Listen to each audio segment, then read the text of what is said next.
ଆଜି ଶୁଣିବା ଉପନ୍ୟାସ ଶିବ ଭାଇ। ଔପନ୍ୟାସିକ ଗୋପୀନାଥ ମହାନ୍ତି। ଭାଗ 7। ଡାଙ୍ଗ ସୁରଡ଼ାରେ ଭୂମି ସଂଗ୍ରହ କାମ ପାଇଁ ବରଗା ହୋଇଛନ୍ତି ବୁଦ୍ଧିନାଥ ଭାଇ। ସେ ବାନର ସେନାରେ ମିଶି କାର୍ଯ୍ୟ ଆରମ୍ଭ କରିଥିଲେ। ଜେଲ୍ ଫେଲ୍ ଯିବା ତ ସେତେବେଳର ମାମୁଲି କଥା।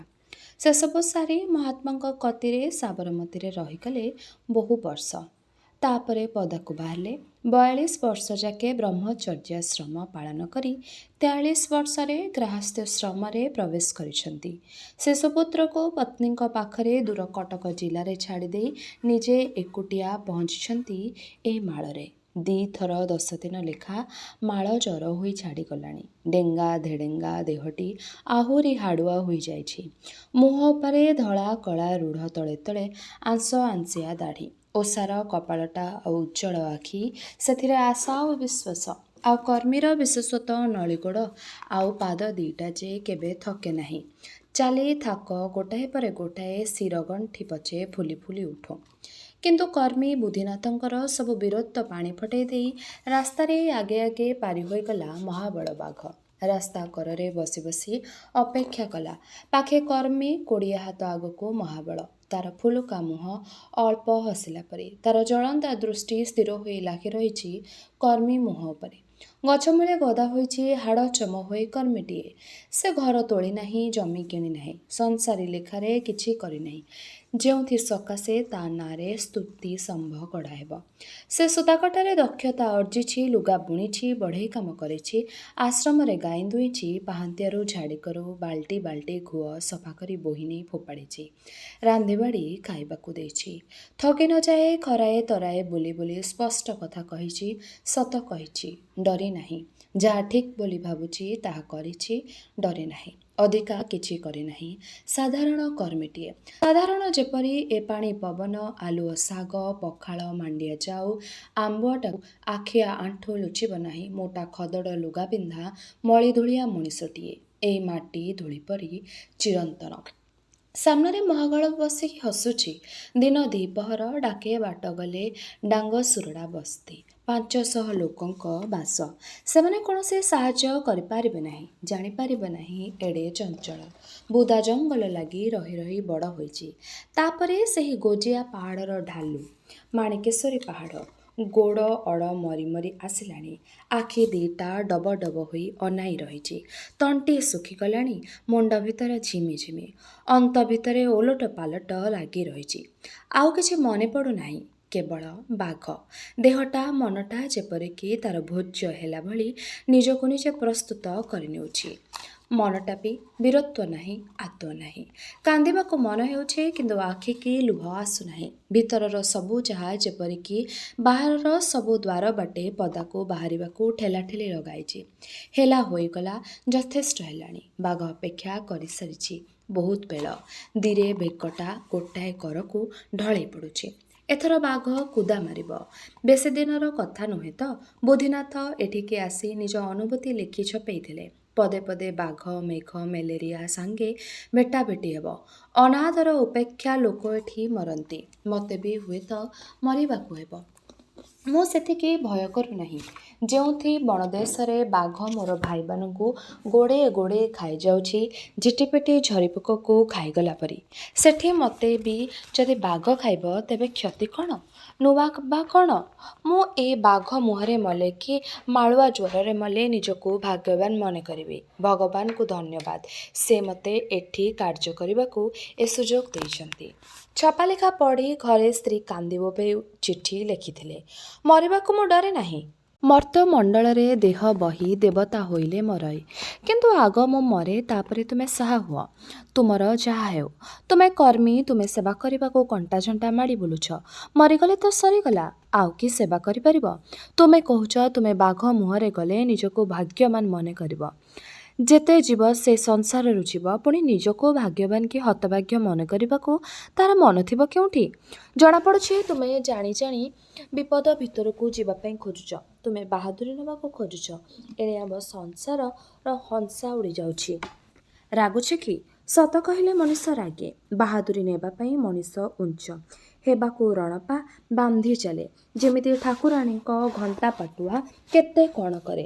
ଏଣେ ମନେ ମନେ ଭାବୁଥାଏ ଲୋକେ ମୋ ଆଡ଼କୁ ଅନାନ୍ତୁ, ମୋତେ ପ୍ରଶଂସା କରନ୍ତୁ। ଏ କଥା ତ ସାନ ପିଲା ବି କରେ। ଆମ କୁଟୁ ତାର 1.5 ବର୍ଷ ବୟସରେ ଏ କଥା ଶିଖିଗଲାଣି ଯେ ମିଛଟାରେ ଆଖିକୁ ଚିପୁଡ଼ି ଚିପୁଡ଼ି କାନ୍ଦୁଛି। କ'ଣ ହମାରଡ଼ି ଛାଡ଼ୁଛି ଯେ ଯେଉଁଠି ଥିବେ ତା ଆଡ଼କୁ ଧାଇଁ ଆସିବେ। ସେ ଡିମ୍ବ ଅକଟକ କୋଉଠୁ ଏମିତି ଶିଖିଲା ବୋଲି ଭାବି ଭାବି ଧନ୍ଦି ହେଉଥିଲି। ଏବେ ବୁଝୁଛି। ବାପା ଆସିଥିଲେ ତୁମ ପାଇଁ ଭାରି ବ୍ୟସ୍ତ। କହୁଥିଲେ ତୁମ ଲେଖା ପଢ଼ି ଯେ ବାହାଦୁରୀ ପାଇବାକୁ ଇଚ୍ଛା କରିବା ମଣିଷର ସହଜ ପ୍ରବୃତ୍ତି, ସେତକ ନଥିଲେ ଦୁନିଆରେ ଅନେକ ରଙ୍ଗ, ଅନେକ ଛଇଛଟକ ନଥାନ୍ତା, ଅନେକ କାମ ହୋଇପାରନ୍ତା ନାହିଁ। ତା ବୋଲି ମଣିଷ ଜାଣି ଜାଣି ନିଆଁରେ ପଶିବ, ଏକଥା ସେ ପସନ୍ଦ କରନ୍ତି ନାହିଁ। କେହି ପସନ୍ଦ କରିବେ ନାହିଁ। ତୁମେ ଯାହା ଲେଖିଛ, ବାଘ ଜ୍ୱର ଇତ୍ୟାଦି କଥା, ତା ଯଦି ଏମିତି, ତେବେ ସେଠି କି କାମ କରିବ? ସେଗୁଡ଼ାକ ଆବାହମାନ ଯୁଗରୁ ଖାଲି ଜନ୍ତୁ ଜୁନ୍ତା ରହିବା ଭୁଇଁ। ମଣିଷର ଘର ସେ ନୁହେଁ। ମଣିଷ ସେ ଜନ୍ତୁଙ୍କୁ ଆଶ୍ରା ଭିତରରେ ବଳେ ବଳେ ଯାଇ ପଶିବ। ଜନ୍ତୁ ଖାଇଗଲେ ପାଟି କରିବ। ଛାଡ଼, ବାଘକୁ ଡରିଲେ ଲାଜ ପାଇଲା ଭଳି କିଛି ନାହିଁ। ନ ଡରିଲେ ଭଲ ହେଉ ପଛେ। ତୁମକୁ ଅଡ଼ୁଆ ଲାଗିଲାଣି ତ ଆଉ ଆମ ଦକଦକ ବଢ଼ାଉ ନାହିଁ। ଚାଲି ଆସ ତୁମେ ପାଖକୁ। ତା ଉତ୍ତରରେ ସେ ଲେଖିଥିଲେ, ମୁଁ ଡରୁ ନାହିଁ କି ମୁଁ ବିପଦରେ ନାହିଁ। ତୁମେମାନେ ଉତ୍କଣ୍ଠିତ ହୁଅ ନାହିଁ। ଘର ମନେ ପଡ଼ୁଛି, ଦିଶିଯାଉଛି ସେମାନଙ୍କ ମୁହଁ। ନା, ଆଉ ଦେଖା ହେବ ନାହିଁ। ମାଲୋ, କେମିତି ଅନେଇଛି, କେମିତି ମୁହଁ ଫୁଲୁଛି। ନା, ଖାନା। ବୀରତ୍ୱ ନାହିଁ, ବୀରତ୍ୱ କେବେ ନଥିଲା। ବାଘ ତ ନରସିଂହ ଅବତାରର ସ୍ୱୟଂ ଭଗବାନ। ସେଠି ଆଉ ବୀରତ୍ୱ କ'ଣ? ନା, ଖାନା, ମଣିଷକୁ ତୁ ଖାନା। ଓଃ, ଦେହ ଭିତରେ କ'ଣ ଗୋଟାଏ ଭାଙ୍ଗିଗଲା। ଆଖି ଯୋଡ଼ିକରେ ଅନେଇଛି, ତୁଣ୍ଡରେ ପଦେ କଥା ନାହିଁ। ବସି ବସି ଅନଉ ପଡ଼ିଯାଇଛି। ଅଧଘଣ୍ଟାଏ ପରେ ମଇଁଷି ଗୋଠ ଆଡ଼େଇ ଆଡ଼େଇ ଅଡାରିଆମାନେ ଯେତେବେଳେ ଆସିଲେ, ବାଘ ଚାଲିଗଲା। ଦେଖିଲେ ଗୋଟାଏ ମଣିଷ ଏମିତି ହୋଇ ପଡ଼ିଯାଇଛି। ଉଠେଇ ନେଇ ପରିଷ୍କାର କଲେ, ପାଣି ଛାଟିଲେ, ଲୋକଟା ଆଖି ମେଲିଦେଲା। ଓଠ ଥରାଇଲା, ଯେମିତି କ'ଣ କହିବ। ତାପରେ ଭୟରେ ଏକ ଆର୍ତ୍ତ ଚିତ୍କାର ଆଖି ବୁଜିଦେଲା। ଦେହରେ ଖଇ ଫୁଟୁଛି ତାତି। ଗାଁକୁ ନେଇଗଲେ। 11 ଦିନ ଘୋର ଜ୍ୱର ହେଲା। ମ୍ୟାଲେରିଆ ନୁହେଁ, ଛାନିଆ ଜ୍ୱର। ଆଉ ଲେଖା ନାହିଁ, ବିବୃତି ନାହିଁ। ଯାହା ଆସୁ ତୁନି ତାନି ସହିଯିବା। ଯାହା ହେଉ, ବାଘ ଖାଇଲା ନାହିଁ ତ। ବିଚରା କର୍ମୀ ଭାଇଟି ଭାରି ଡରି ଯାଇଥିବ, ବଞ୍ଚିଗଲା। ଭଗବାନଙ୍କୁ ଧନ୍ୟବାଦ। ଆହା, ବିଚରା। ଜଗନ୍ନାଥ ଭାଇ ଭାବୁଥିଲେ ତାରି କଥା। ଏତେ ବଡ଼ ଜ୍ୱରଟା ମୋଡ଼ି ମାଡ଼ି ଦେଇଗଲା ବୁଦ୍ଧିନାଥ ଭାଇକୁ। ତଥାପି ସେ ଉଠି ଯା ଆସ କଲାଣି, ହସିଲାଣି, ଥରିଲା ଅକ୍ଷରରେ ଚିଠି ଲେଖି ପାରିଲାଣି।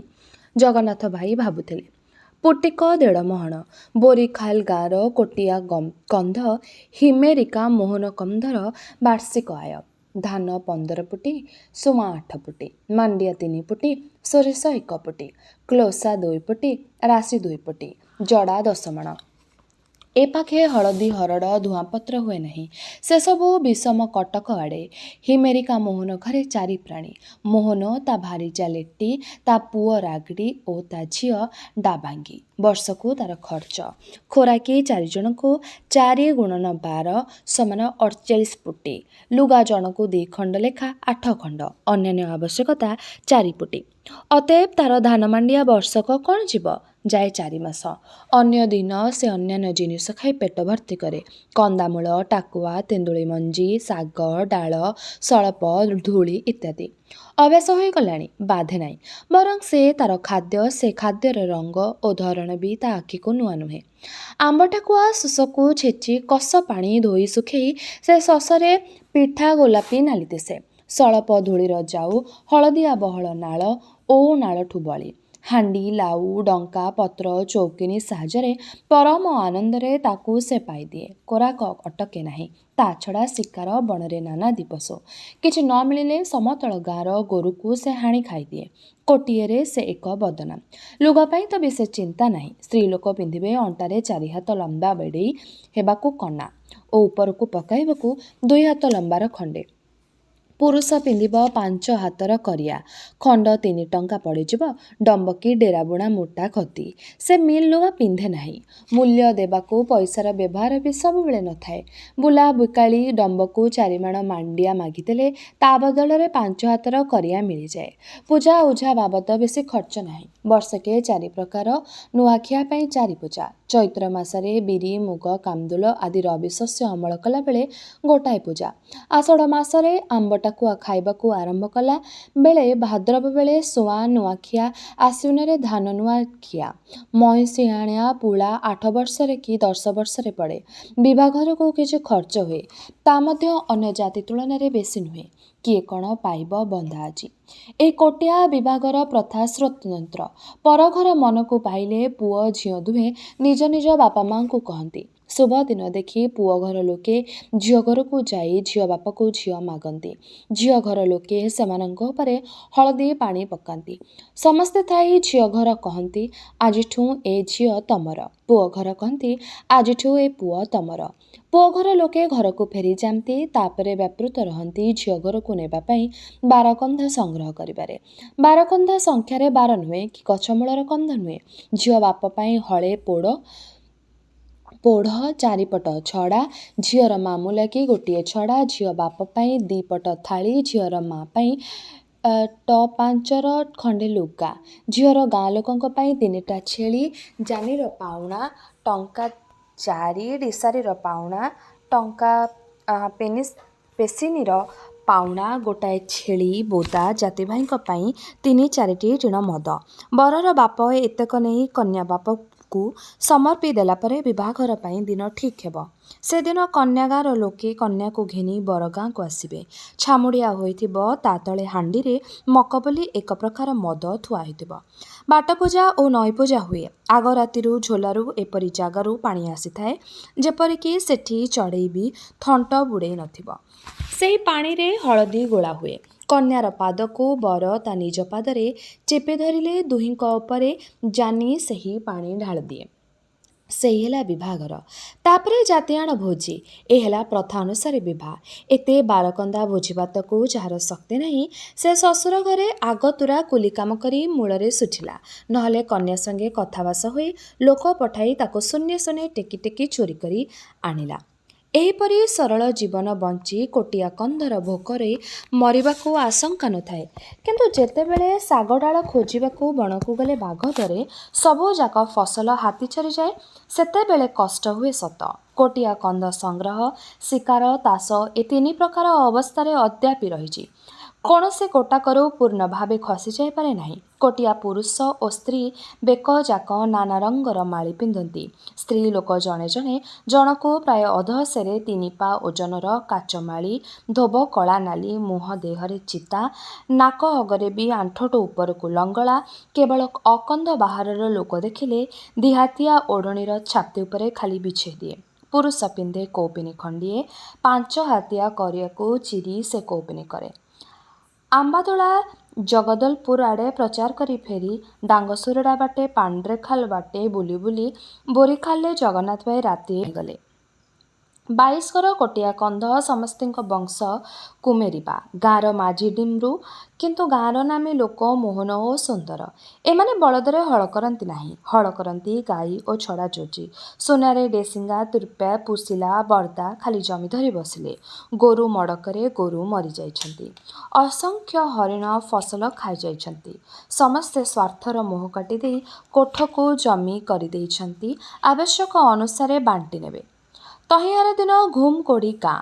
ପାହାଡ଼ ତଳେ ତଳେ ତାରି ନାମ ସର୍ବସ୍ୱଦାନ। ତହିଁଆର ଦିନ ଘୁମକୋଡ଼ି ଗାଁ। ପାହାଡ଼ ତଳେ ତଳେ ଗହଳ ହାତିଆ ଘାସର ବାଟ, ଭୀଷଣ ଅରଣ୍ୟ, ତାହାରି ମଝିରେ 5 ଘର। ସେମାନେ ବି ସବୁ ଜମି କୋଠାକୁ ଦାନ ଦେଇ ଦେଇଛନ୍ତି। ତେଣିକି ଆହୁରି ଘଞ୍ଚ ଶାଣବଳ। ବାଘ ଭୟରେ କ୍ଷେତ ଜଗିବା ପଲା କରାହୋଇଛି ଉଚ୍ଚ ଗଛ ଉପରେ, ନହେଲେ ଉଚ୍ଚ ମଞ୍ଚ ଉପରେ। ତାପରେ ସେ ଘଞ୍ଚ ବଣ ଭିତରେ ଥିଲା କୁଡ଼ୁଟୁପା, ତାସ ଉପତ୍ୟକା, ନାଳ ସେ ପାଖେ। ଦେବତା ଛଡ଼ା ଚଢ଼େଇ ବି ସେ ବଳି ମାଂସରେ ଭାଗ ଅଛି। ଚାରିପାଖରେ ବାଡ଼ ନହେଲେ ଗୁହାଳ। ଗାଁ ମଝିରେ ଧରଣୀ ଦେବତା ପଥର ଉପରେ ମେରିଆ ବଳି ପକାଇବାର ସ୍ଥଳ। ଛାମୁଡ଼ିଆ ପାଇଁ 37 ଉଞ୍ଚର 4ଟି ଶାଳ କାଠ ପୋତା ହୋଇଛି। ପ୍ରତି କୁଣ୍ଠ ଆଗରେ କାଠ ଛକି, ଆଗର ଅନେକଗୁଡ଼ିଏ କାଠରେ ଚଢ଼େଇ। ଆଗେ କେବେ ଏଠି ମଣିଷ ବଳି ପଡ଼ୁଥିଲା, ଏବେ ବଳି ପଡ଼ୁଛି ଗାଈ ମଇଁଷି। ଦେବତା ଛଡ଼ା ଚଢ଼େଇର ବି ସେ ବଳି ମାଂସର ଭାଗ ଅଛି। ସୁନେରା ରଖିଛି ବିନୋବାଙ୍କ ଫଟୋ। ଶୁଣିଛି ସେ କିଏ ବାବାଜୀ। ଭୂମି ନଥିବା ଲୋକଙ୍କୁ ଦେବା ପାଇଁ ଭୂମି ଥିବା ଲୋକଙ୍କଠୁ ଭୂମିଦାନ ସଂଗ୍ରହ କରୁଛନ୍ତି। ଫଟୋ ପ୍ରତି ସମ୍ଭ୍ରମ ଆସିଛି। ଭିନ୍ନ ମହାପ୍ରଭୁ ବୋଲି ତାଙ୍କୁ ପୂଜା କରୁଛି। ଫଟୋରେ କ'ଣ ନାଲି ନାଲି ଦିଶୁଛି, ଯେପରି ରକ୍ତ ଦାଗ। ଜଗନ୍ନାଥ ଭାଇ ଚମକି ପଡ଼ିଲେ। ପୂଜା କରୁଛୁ ବୋଲି ପାରା କି କୁକୁଡ଼ା ହାଣିବୁ ନାହିଁଟି ମାଝି?